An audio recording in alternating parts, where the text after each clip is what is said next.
Hello guys, welcome back to the channel. Today we are in the kitchen again. Today we're going to be doing some wine brewing. Okay, so we're going to go over the steps to get that started, and it's probably going to be a multi-video series here about how to get your wine fermenting, and then the steps for processing and bottling. So I have two wines today. We have a Cabernet Sauvignon and a peach, raspberry peach sangria. They're going to be delicious, but we'll go over that, and I'll bring it back once I got everything set up here. We'll go over what you need.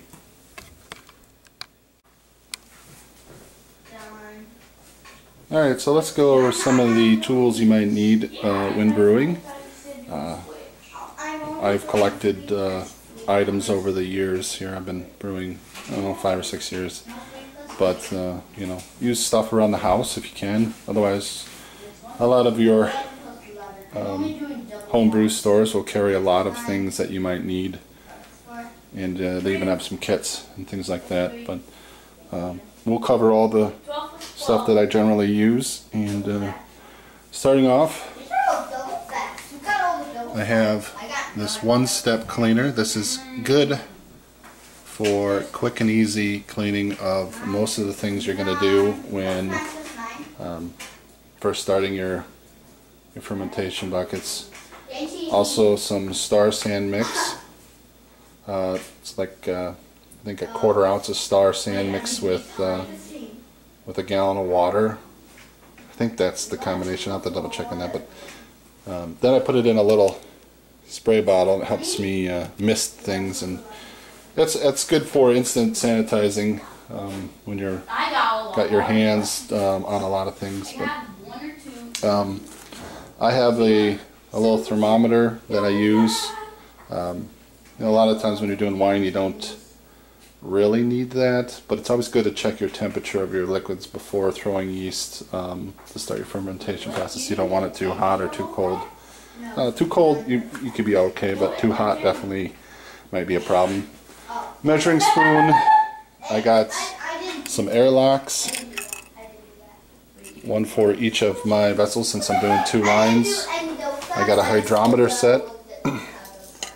Definitely want one of these when you're going to be measuring your alcohol content. Not necessarily needed, but it's always fun to do. And then a pretty big spoon for mixing your ingredients. I have a scale and a little container here because I'm going to be adding a few things in, and we'll go over that as well, but also not necessarily needed, but handy. I got 2 brew buckets. These are 6.5 gallon, I believe. Usually wine you do 7, but I'm going to be making these batches a little bit smaller, so I only use 6.5.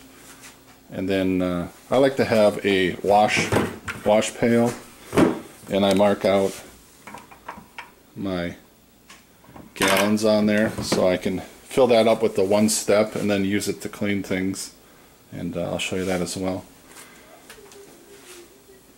I use bottled water from the store. It's pretty inexpensive, and it just saves me an extra step. If you use tap water from the city, say, you might have to treat the water to get the chlorine out of it or let it sit overnight. It just saves me a step, and it's not too expensive.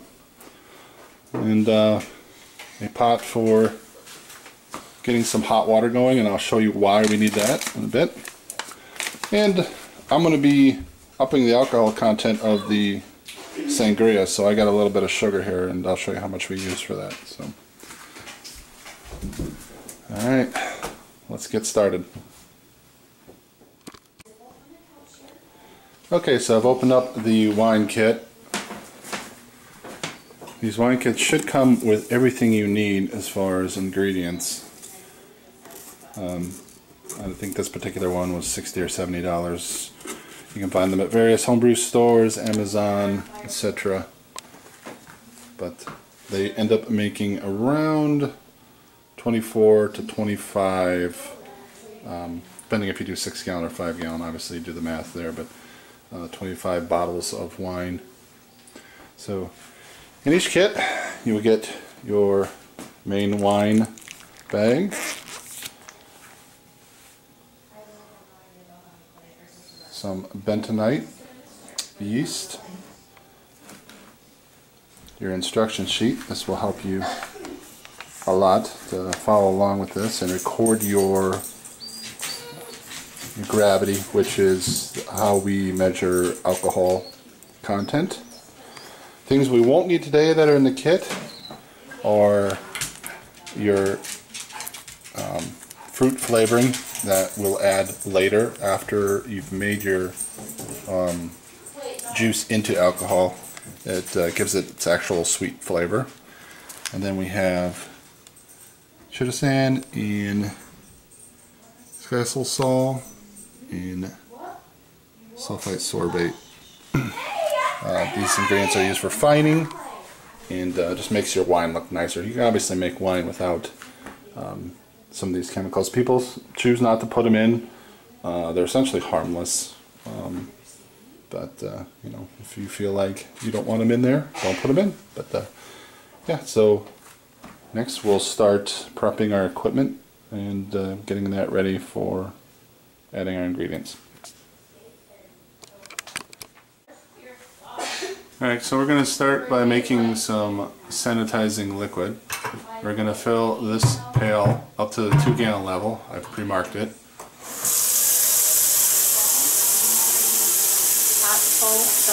Hot water. You want as hot as your faucet will put out. Just dissolves the one-step better and activates the cleaner. One step is an oxidization cleaner, so the chemicals aren't as harsh. Literally, you can drink that stuff and it will not hurt you.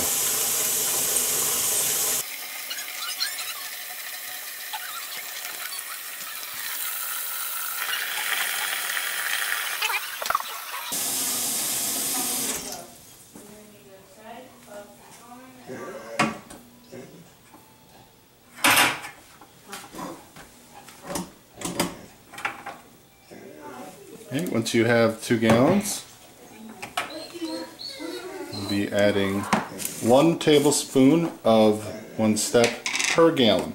So in this case, 2 tablespoons.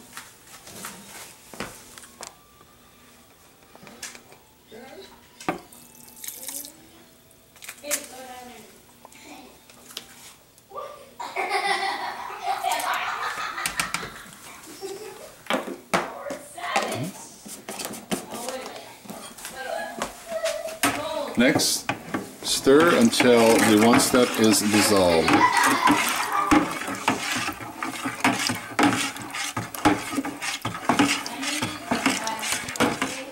Okay, so now that it's all dissolved in there, we're going to dump it into our fermenting bucket.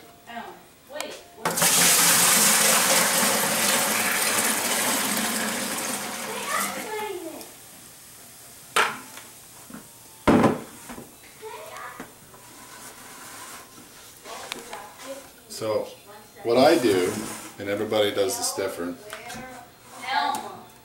I've had success, but basically I just slosh it around in here, and then after I do that, I'm going to hit it with the Star San spray to sanitize, and it should be ready to go.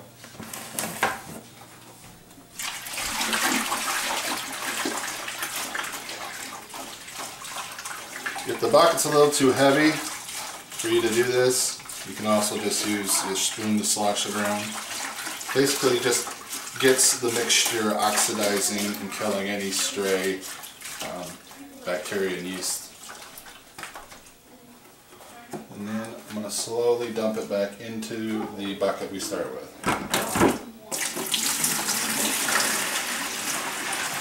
And spin the bucket so that it touches the top.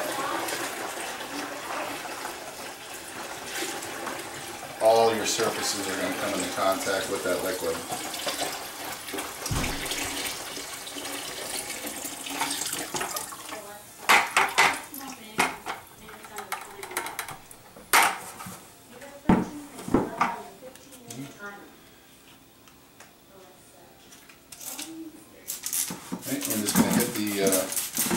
top side of this bucket with the start sand.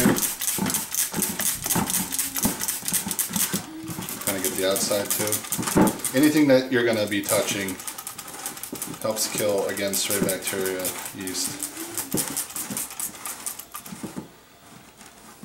The outside of this.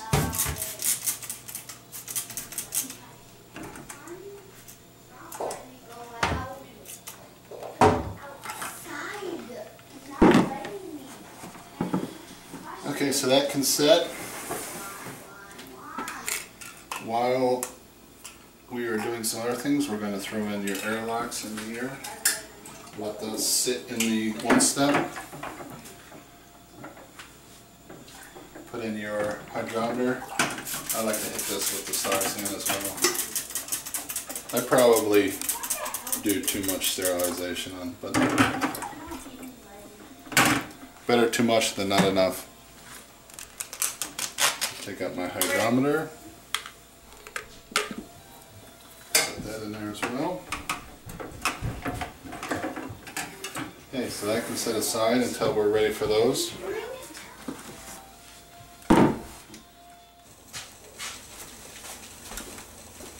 Okay, so as I mentioned before, the sangria is a little lower in the alcohol content than what we enjoy. So out of the box, you'll get around 7% in a 6-gallon batch. If you do a 5-gallon, you might get 8 or 9%. So we're going to add some sugar to it that will hopefully increase it to 10, 11, maybe even 12% ABV. And I like to experiment a little bit and just see, but we're going to add somewhere between 3 to 4, maybe even 5 pounds of sugar, granulated sugar, to start off our mix here. So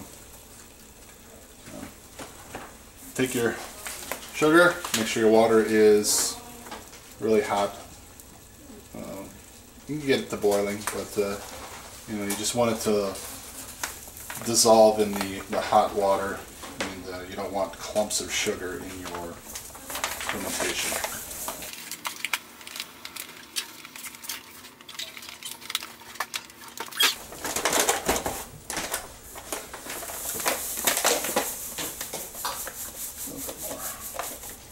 Okay, so that's about half the bag.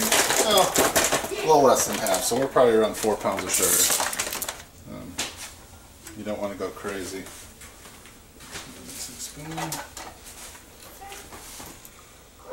Try not to let the sugar sit on the bottom and burn. You want to keep it stirred. And you just want to go until the sugar is dissolved.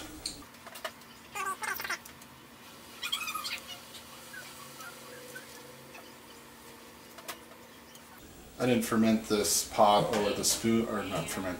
I didn't sterilize this pot or spoon because the liquid's going to get so hot that it just kills any bacteria or yeast.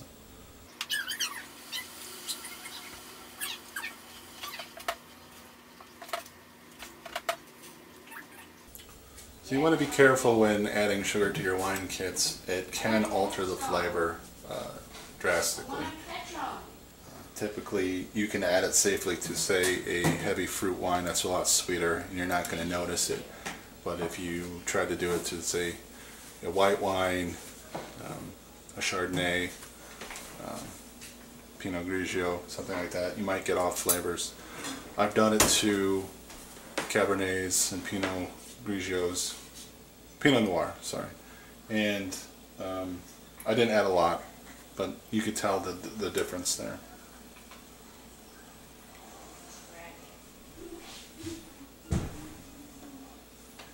Generally in your whites and reds that are not sweet,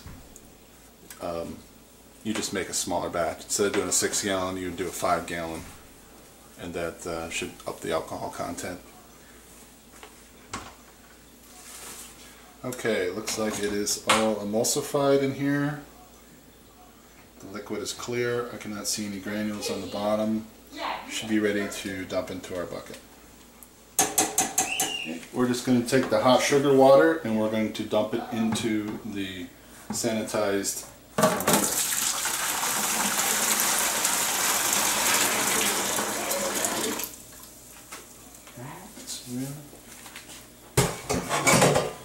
Like I was saying before, this is why I need a thermometer, because I'm dealing with a hot liquid and I don't want my fermenting liquid to be too hot when I add the yeast.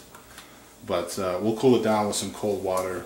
And, open it. First, you want to add your bentonite. Now this is an agent you add to refine your wine to make it not thick, I guess is the word I'm looking for. Basically takes the protein particles out of the liquid when it's done making alcohol. So we'll add this in. You want to slowly add it in and stir.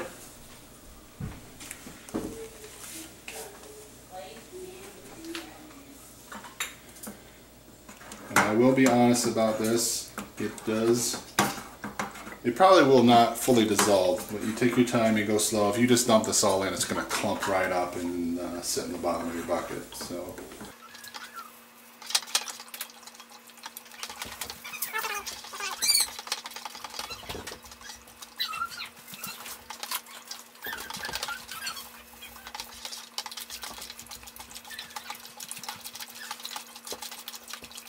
If you weren't adding sugar with boiling water, obviously, you just want hot tap water to mix in the bentonite and get that ready when you add your juice. We'll take a look inside the bucket and I'll show you what we're dealing with here. So that's kind of what it'll look like after the bentonite gets in there. A little gray, cloudy in color. You'll see there's still quite a bit of it just sitting on the bottom. You'll never dissolve it all. I've tried. Alright, so now what we're going to do is add in some cold water to take that temperature down, and then we'll add in our juice packet, and then we'll top it off with whatever we need to get to 5-gallon level.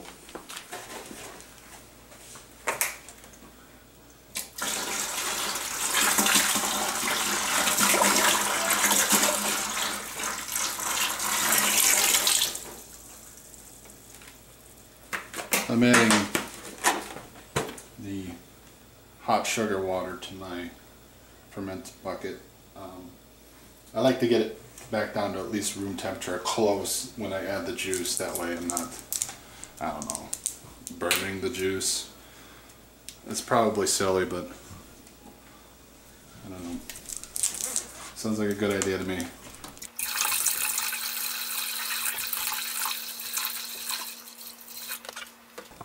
Alright, here's the trickiest part of the whole setup.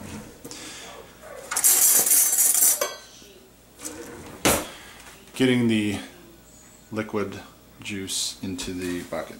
So I like to just use a butter knife. Help me pry out this. You want to hold your top up because otherwise it is going to spill. And it's a mess.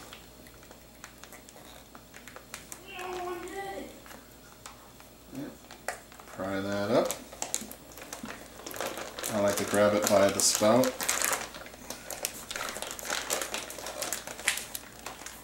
And slowly pour it in.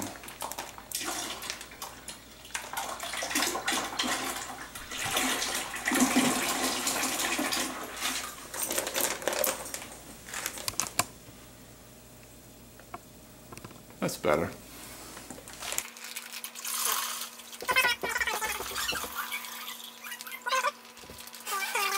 Alright, so a good way to get out your residual juice in your bag is just take some water and dump it in there, slosh it around. So get every last drop of sugar you can.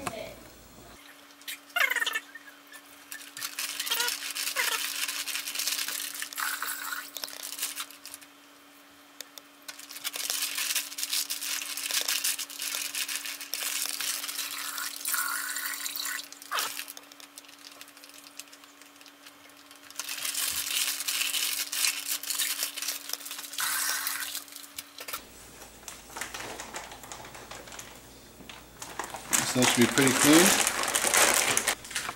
And now we're just going to fill this up to 5.5 gallons because you're going to have a lot of sediment at the bottom. So to get 5 gallons, you want to actually go to 5.5.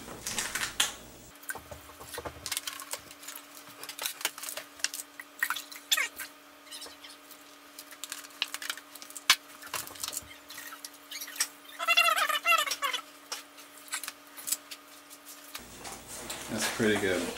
I re-sanitize my spoon. We'll just stir the mix together.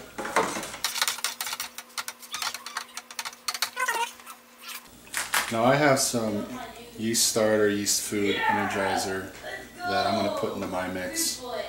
You don't have to do this, but I find that for me, when I add extra sugar, it helps the yeast get going a little bit better. And so we'll just kind of slowly shake this in.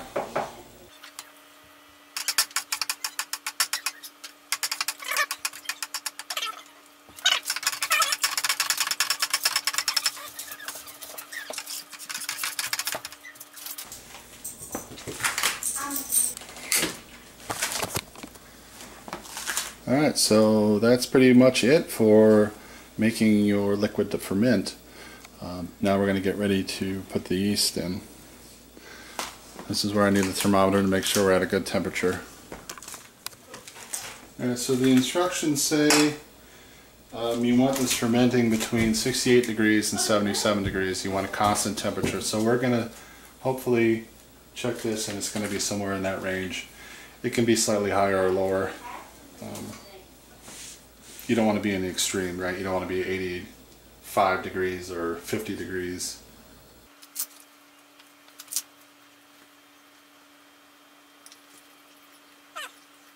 Didn't plan this, but we came out at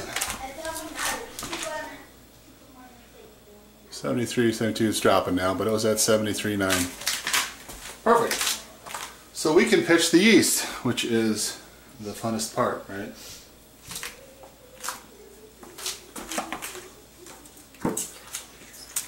This is about the time we're going to start making some alcohol. Okay.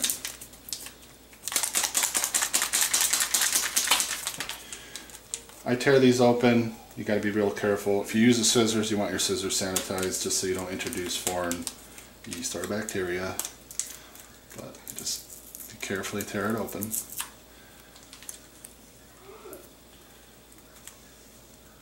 Don't use your fingers to pry it apart unless they're clean and sanitized. But we're just going to shake it right on top.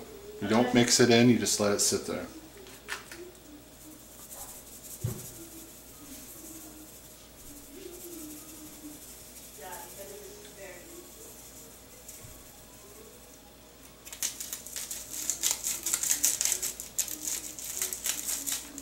And the yeast will make itself in there and eat all the sugars.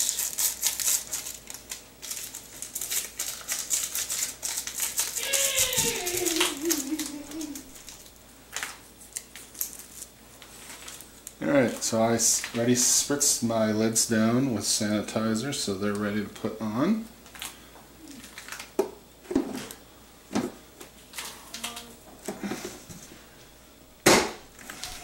It should be very firm. Once you get it going, though, you just go around the edge. Alright, so now we have to put our airlock on. So you can use some of your one-step sanitizer liquid. You want a sterile liquid in there, but about halfway up, put your lid on, insert so it's in there pretty good. You don't want it loose because the pressure from fermenting will pop it out. So put it in there about that far, and it's all set. It's ready to go. When it's time to add our other fining agents and sweetener, we'll come back and do a video on that, but for now we're just going to let this sit. About a week you'll have alcohol. I usually let them go about 2 weeks with wine, and really gets it going to where we need it to be. Alright, we'll do our second wine here off camera, and we'll let you know how that goes. One of the things I'm going to add to the Cabernet is oak chips. It's something I enjoy, and the flavor of my wine is a nice oaky taste. And basically you just throw it in right before you put your yeast in. So the step before here, before we put on the lid. Some people say soak them first or whatever, but I had good results just throwing them right in out of the bag. So. Alright guys, signing off. Like and subscribe. We'll see you on the next one. Okay guys, I already screwed up. One thing I forgot. Take my hydrometer reading. So we're going to lose a little bit of liquid out of this. It's fine, but I want to do it to measure my alcohol content, and it's kind of cool to do these kind of scientific experiments. So since the yeast is sitting on top, we shouldn't affect that, but we're going to lose a vial's worth of wine. So what you want to do, since these fermenting buckets have these handy dandy spouts on them, we'll just fill this guy up and take our reading.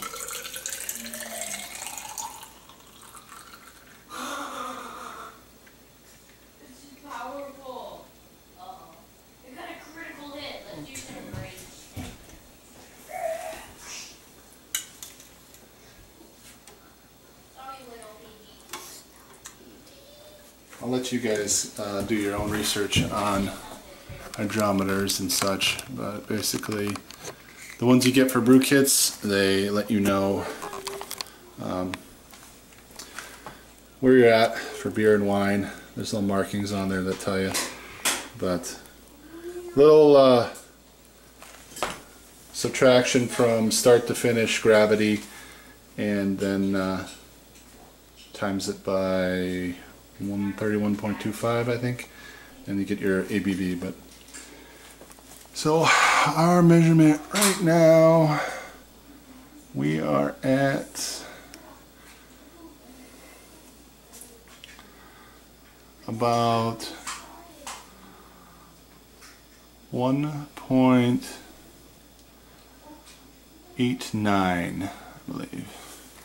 So we'll record that, and then when we do our next step, we'll measure the alcohol content. Should let us know.